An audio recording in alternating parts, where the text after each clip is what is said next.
Hi guys, it's Dale with the insurance. Today we're going to talk about an article that's it's kind of unfortunate in nature, but absolutely necessary, and I think everyone would understand this. The title of this article is "Lower Your Flood Insurance Premiums: Challenge FEMA Remapping." Excuse me. So we all know FEMA does remapping for floods. Been doing it for absolute years, right? And in fact, I think their cadence is every 2 weeks. Every 2 weeks they come out with some type of amendment or flood mapping adjustment, and that seems quite frequent to me. But it kind of makes sense. It's something if you visualize the technological advances that have come along. FEMA's using this equipment, these advances, to be a bit more precise when remapping, right, and assessing the risk of different areas. From FEMA's standpoint, they would say that they need to do it this frequently because the changes in risk, right?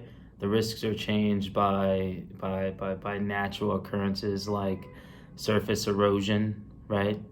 From things that are man-made like construction, right?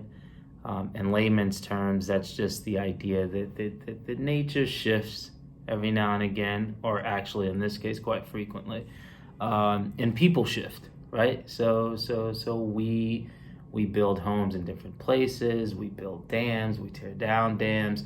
All this impacts the flood zone, right? So let's say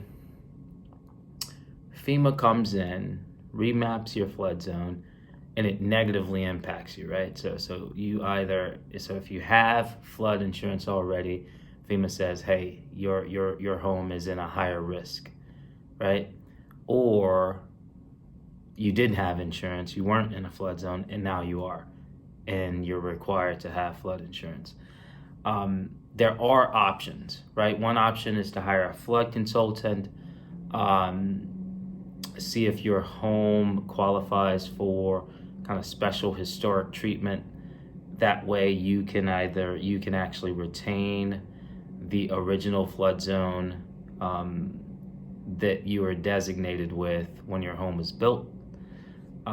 Another option is you can, and this is kind of a long shot, but you can try to get grandfathered in to similar coverage, same rates if you've been with your insurance carrier for ages, right? It's worth a try. Long shot, but worth a try. And then the final thing that you can do is you can actually contest what FEMA has found, right? And note that you're dealing with a governmental entity, an agency, so the process could be long and tedious, but it gives you the opportunity to do your homework, right? And show FEMA, say, hey, look, the elevation of my property is actually such that it's not at the risk that you have, the flood risk that you have designated it for, right? And you may win. Long shot, but you may win. All of these things should be tried because in the long run, they can save you money, they can save you premium, right? All of these things assume that a remapping has impacted you negatively. Remapping happens often. It doesn't always impact you negatively, right? So FEMA could find that you are in an area that is less of a flood risk now, right? So in such a situation, if you already have flood insurance, you go back to your carrier, let them know that designation, and you should get some premium relief, right?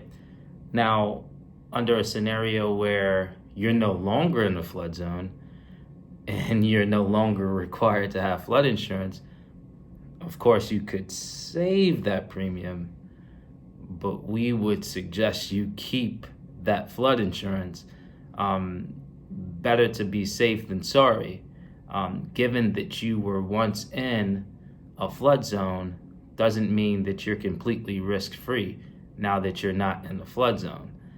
And it's almost very likely that you can receive some form of damage from a flood, given that you were in a region that was once a flood zone.